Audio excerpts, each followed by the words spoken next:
বাংলাদেশের অন্তর্বর্তীকালীন সরকার নির্বাচনের সিদ্ধান্ত নিলে শেখ হাসিনা দেশে ফিরবেন বলে জানালেন তার ছেলে সজীব ওয়াজেদ জয়। টাইমস অফ ইন্ডিয়াকে দেয়া এক সাক্ষাৎকারে জয় বলেছেন, শেখ হাসিনা এখন ভারতে আছেন। যে মুহূর্তে অন্তর্বর্তীকালীন সরকার নির্বাচনের সিদ্ধান্ত নেবে, শেখ হাসিনা দেশে ফিরবেন। তবে শেখ হাসিনা সেই নির্বাচনে প্রতিদ্বন্দ্বিতা করবেন কিনা সেটা জয় জানাননি। তিনি বলেন, গত নির্বাচনে জিতে শেখ হাসিনা শেষবারের মতো প্রধানমন্ত্রী হয়েছিলেন। প্রধানমন্ত্রিত্বের মেয়াদ শেষ হলে তিনি রাজনীতি থেকে অবসর নিতেন। সাক্ষাৎকারে জয় জানান, আমার নিজের কোনো রাজনৈতিক উচ্চাকাঙ্ক্ষা নেই। আমি যুক্তরাষ্ট্রে থাকি। তবে গত কয়েকদিন বাংলাদেশ দেখেছে নেতৃত্বের অভাব থাকলে কি হয়।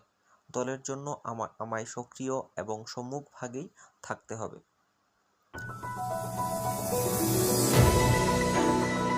বৃহস্পতিবার ওয়াশিংটন ডিসিতে তার বাসায় বসে টাইমস অফ ইন্ডিয়ার সঙ্গে ফোন কলে জয় বলেন, দল ও দলের কর্মীদের বাঁচাতে যা প্রয়োজন তা আমি করব।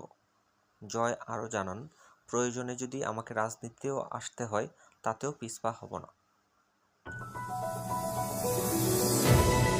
জয় আরও বলেন, আমি নিশ্চিত পরবর্তী নির্বাচনে আওয়ামী লীগ অংশ নেবে এবং আমরা তাতে জিততেও পারি।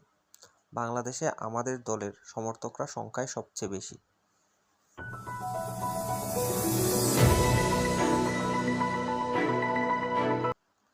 শেখ হাসিনা কেন বাংলাদেশ থেকে চলে এলেন প্রশ্ন করা হলে জয় বলেছেন, তিনি বিক্ষোভকারীদের উপর শক্তি প্রয়োগ করতে চাননি।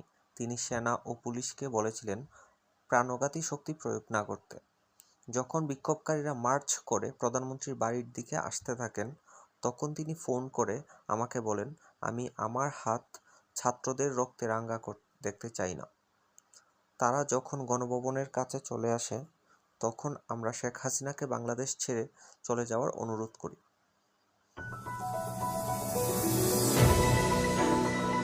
ডক্টর মোহাম্মদ ইউনূস অন্তর্বর্তী সরকারকে নেতৃত্ব দেওয়ার ক্ষেত্রে ঠিক মানুষ কিনা জানতে চাওয়া হলে সজীব বলেন, আমার এই বিষয়ে কোনো মতামত নেই। তিনি কী করেন সেটা দেখতে হবে।